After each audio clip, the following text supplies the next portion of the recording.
Tenses කියලා කියන්නේ ඉංග්‍රීසි භාෂාවේ තියෙන වැදගත්ම පාඩම.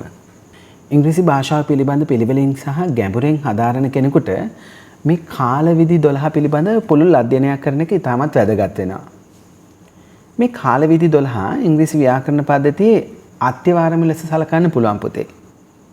passive voice, reported speech, conditional sentences වගේ පාඩම් ගොඩක් ළමයින්ට අමාරු වෙනවා. මේවා පැහැදිලිව අවබෝධ කරගන්න නම් ටෙන්සස් හරියට දැනගන්න ඕනේ. අපි මේ පාඩමේ පියවරෙන් පියවර ඔබට ටෙන්සස් පිළිබඳ හොඳ දැනුමක් ලබා දෙනවා. ඒ නිසා මේ පාඩම් මාලාව පිළිවෙලින් බොහොම පරිස්සමින් අධ්‍යයනය කරන්න. ටෙන්සස් ෆෝම්ස් කාලවිධි. මේ කාලවිධි අධ්‍යයනය කරන්න පුතේ මුලින්ම දැනගත යුතු මූලික කරුණු තුනක් තියෙනවා. මේ කරුණු තුන නොදැන ටෙන්සස් වලට යනකොට ඔයාට අතරමැදදී යම් යම් ප්‍රශ්න මතුවෙන්න පුළුවන්. මොකද්ද මේ දැනගත යුතු කරුණු තුන? පළවෙනි එකම තමයි helping verbs. උදව්වට ගන්න ක්‍රියා නැත්නම් උපකාරක ක්‍රියා. උදව් දෙන ක්‍රියාපද දැනගන්න ඕනේ. ඊගාවට participles කෘදන්ත. ඊගාවට තුන්වෙනියට ඔයා දැනගන්න ඕනේ formation of sentences, ඒ කියන්නේ වාක්‍යයක් නිර්මාණය වන ආකාරය. එහෙනම් කාලවිධි tenses forms ඉගෙන ගන්න නම් මුලින්ම ඔයා දැනගන්න ඕනේ helping verbs, participles, formations of sentences. අපි බලමු මේ එකින් එකක් අරගෙන මොනවද මේ කියන්නේ කියලා.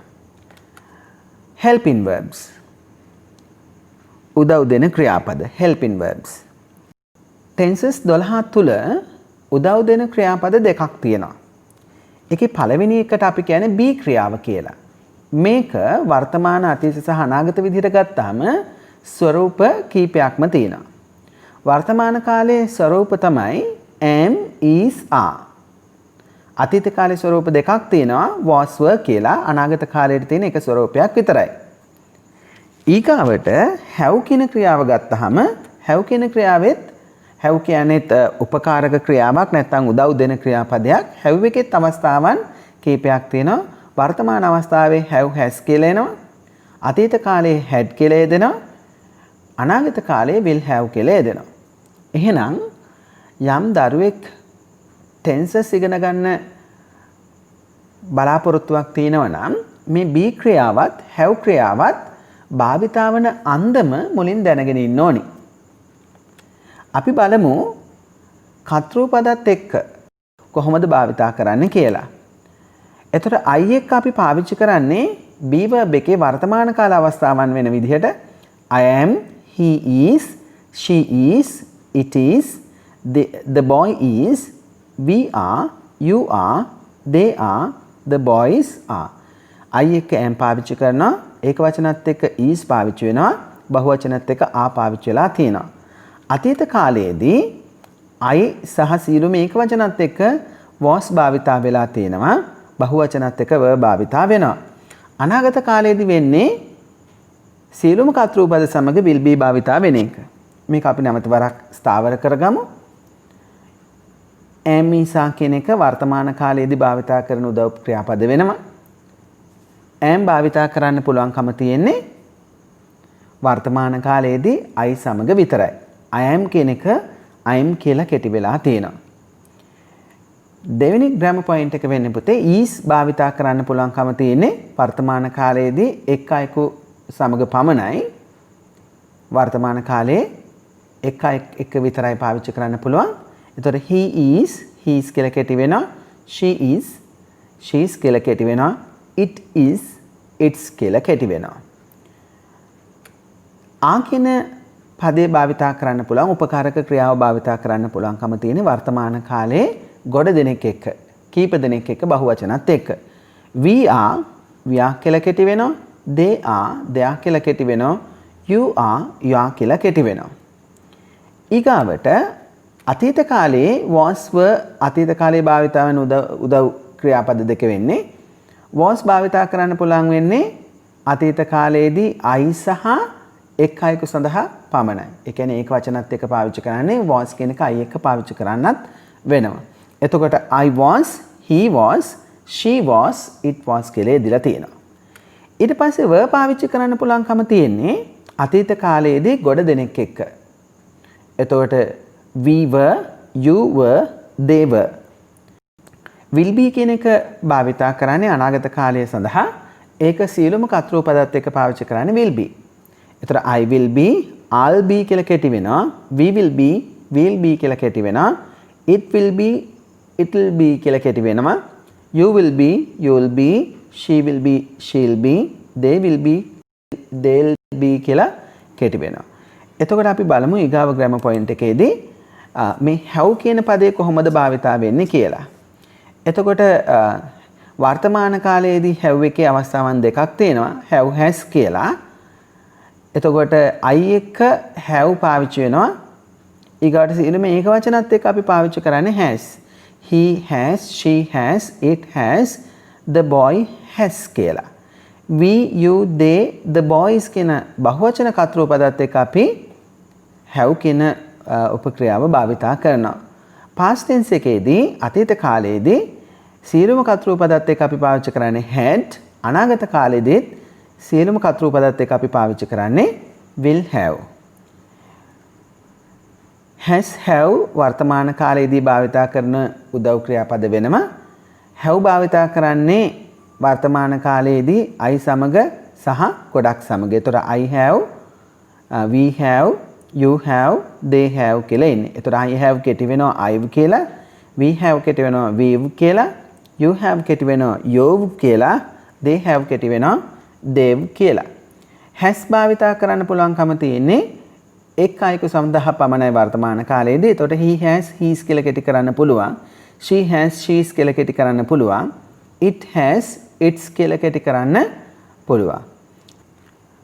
ඊගාවට tenses form අධ්‍යයනය කරන්න බලාපොරොත්තු වෙන දරුවෙක් දැනගත යුතු ප්‍රධාන කරුණක් වෙන්නේ ක්‍රියාපදවල variation එක. ක්‍රියාපද කොහොමද වෙනස් වෙන්නේ කියන එක. දුපතේ ක්‍රියාපද වෙනස් වෙනකොට දැන් මූලිකව ක්‍රියාපදයක අවස්ථාවන් කීපයක් තියෙනවා. ඒක මම පස්සේ දුගන්නනවා. එතකොට tenses ඉගෙන ගන්නට ඉස්සෙල්ලා ඔයා දැනගන්න ඕනේ මේ අර්ධ ක්‍රියාපද. පූර්ණ ක්‍රියාපද කියලා જાතියක් තියෙනවා, අර්ධ ක්‍රියාපද කියලා જાතියක් තියෙනවා. එතකොට අපි ඊගාව පොයින්ට් එක විදිහට දැනගන්න ඕනේ මේ අර්ධ ක්‍රියාපද participle verbs කෘදන්ත කියලා කියන ඒවා. කෘදන්ත ආකාර දෙකක් තියෙනවා, present participle කියලා සහ past participle කියලා. එතකොට ඒකේ වර්තමාන කාල කෘදන්ත වලට තමයි අපි present participle කියලා කියන්නේ. වර්තමාන කාල අර්ධ ක්‍රියාව, වර්තමාන කාල කෘදන්ත ක්‍රියාව ආකාර කීපයකින් හඳුන්වන්න පුළුවන්. මූලික ක්‍රියාවට ing එකතු කරාට පස්සේ තමයි වර්තමාන කාල කෘදන්තය හැදෙන්නේ. නැත්නම් වර්තමාන කාල අර්ධ ක්‍රියාව හැදෙන්නේ. ඒතර ආඩ පේනවා පුතේ do කියන එකට ing එකතු වෙලා doing හැදිලා තියෙනවා. go එකට ing එකතු වෙලා going හැදිලා තියෙනවා. play එකට ing එකතු වෙලා playing හැදිලා තියෙනවා. think එකට ing එකතු වෙලා thinking හැදිලා තියෙනවා. ස්පෙලිං වෙනසක් වෙන්නේ නැහැ. හැබැයි ඊගාව ටික බලන්නකෝ. ඊගාව ටිකේ කියන්නේ පස්වෙනි ක්‍රියාවෙන් ඉඳලා ඉදිරියට ගත්තාම ඒගොල්ලන්ගේ ක්‍රියාපදයේ ස්පෙලිං වෙනස් වීමක් සිද්ධ වෙනවා. අගට ඊ තියෙනකොට ක්‍රියාපදයට ing එකතු වෙනකොට ඊ තියෙද්දි ing එකතු කරන්න බෑ. එතකොට right එකේ ඊ අයින් වෙලා right in වෙනවා. bite එකේ bite in එකේ එතකොට ඊ අයින් වෙලා තියෙනවා. hide එකේ hide in වෙලා තියෙනවා. එතකොට ing එකතු කරන විට අගට ඊ තිබුණොත් ඊ ඉවත් වෙනවා. ඊගාවට අපි බලමු සමහර ක්‍රියාපද තියෙනවා. ඒ ක්‍රියාපද ඉවර වෙලා තියෙන්නේ අගට කොන්සනන්ට් අකුරක් ඇවිල්ලා ඊට ඉස්සෙල්ලා වවල් අකුරක් ඇවිල්ලා නම් කොන්සනන්ට් අකුරු කියලා කියන්නේ වවල් අකුරු නොවන සියලුම අකුරු. ඇල්ෆබෙට් එකේ වවල් අකුරු විදිහට ගණනනවා පුතේ A E I O U කියන අකුරු පහ ඒකම W අකුරයි Y අකුරයි අපි සලකනවා semi vowels විදිහට. ඒ අකුරු 7 ඇරුණට පස්සේ ඊටු අකුරු 19ම අපි හඳුන්වන්නේ කොන්සනන්ට්ස් අකුරු කියලා. එතකොට යම් අකුරක් ක්‍රියාපදයක අග අකුර කොන්සනන්ට් අකුරක් වෙලා ඊට පෙර අකුර වවල් අකුරක් වුණොත් ing එකතු කරන්නේ ඉස්සෙල්ලා අග තියෙන අකුර නැවත වරක් ලියන්න ඕනේ. ඒතර swim එකේ swimming වෙනවා, cut එකේ cutting වෙනවා, sit එකේ sitting වෙනවා. හරි. ඒතර ආදාන ක්‍රියාපද තව අරගෙන බලන්න මේ විදිහට වෙනස් වෙන තැන් මොනවද කියලා. ඊගොල්ලෝ තව එක පොයින්ට් එකක් තියෙනවා බලන්න. මේ පහතින් දීලා තියෙන 11 සහ 12 ක්‍රියාපද ඉවර වෙලා තියෙන්නේ IE අකුරු වලින්. IE. ඒතර die සහ lie. බලන්න පුතේ ඔකට ing එකතු කරන්න ගියහම පස්සේ ගැටලුවක් මතුවෙනවානේ. E අයින් කරලා ing එකතු කරත් ඒතර ඩබල් i වෙනවා. E තියෙද්දි i අකුර එකතු කරොත් එහෙම එක දිගට වවල් අකුරු තුනක් තියෙනවා. ඒතර කියවන්න අමාරුයි නේද?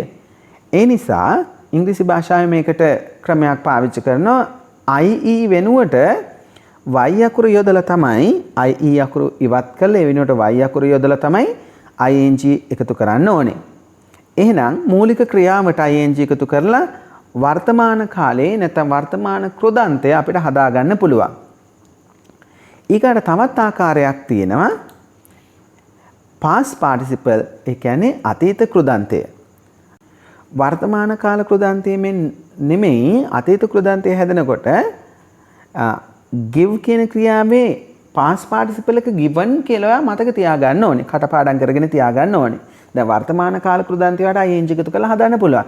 මේකට නිශ්චිත ක්‍රමයක් නැහැ. ඒ නිසා අනිවාර්යයෙන්ම past participle එක නැත්නම් අතීත කෘදන්තය හදාගන්න ඔයා ඒ තියෙන ක්‍රියාපද කටපාඩම් කරගන්නට වෙනවා. එතකොට බොහෝ ක්‍රියාපද තියෙනවා ඒකේ විධිමත් ක්‍රමයක් තියෙනවා. ඒ කියන්නේ මුල් ක්‍රියාවට ed එකතු වෙලා ඒකේ අතීත කාලය සහ අතීත කෘදන්තය හැදෙනවා.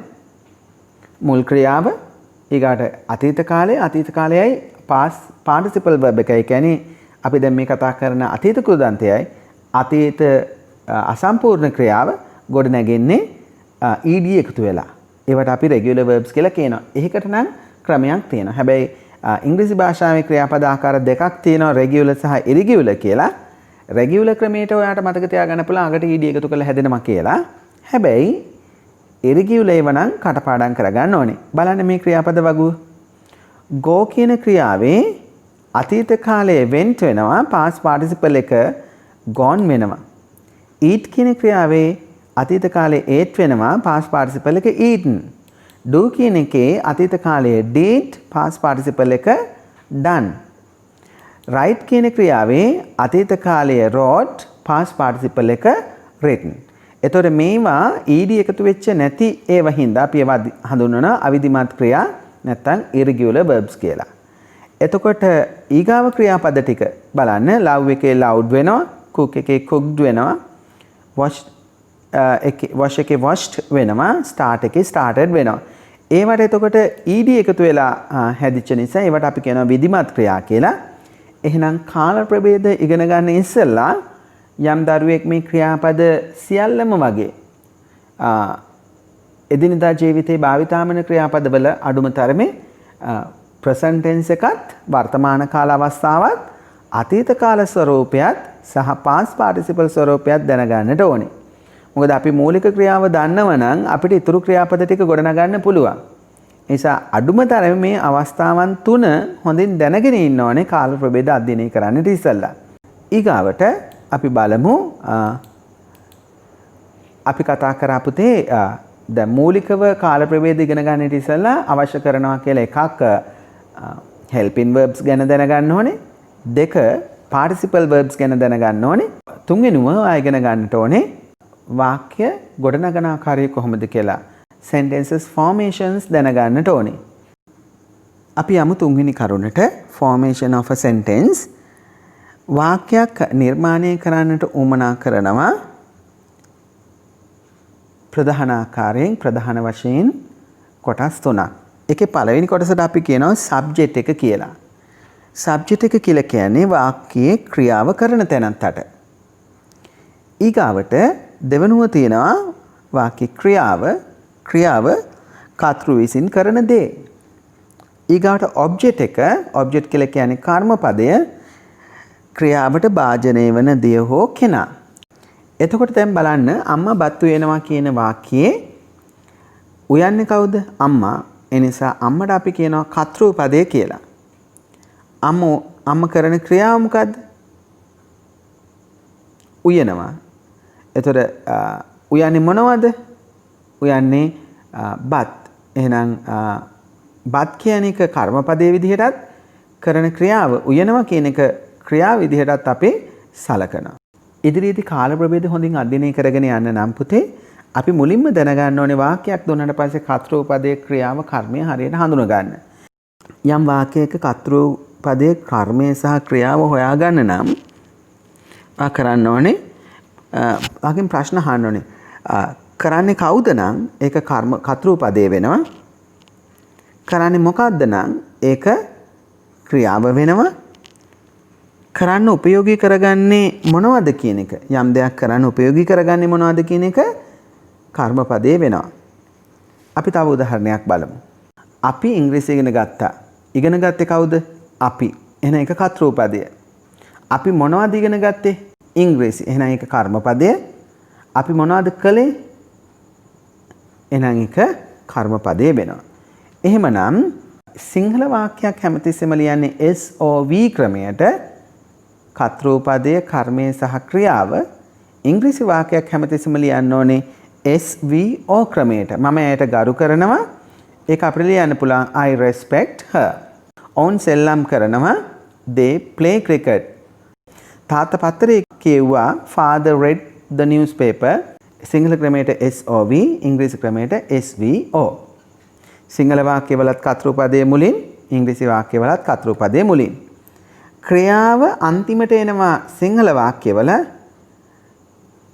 ඉංග්‍රීසි වාක්‍යවල ක්‍රියාව කර්තෘපදයට පස්සේ එනවා.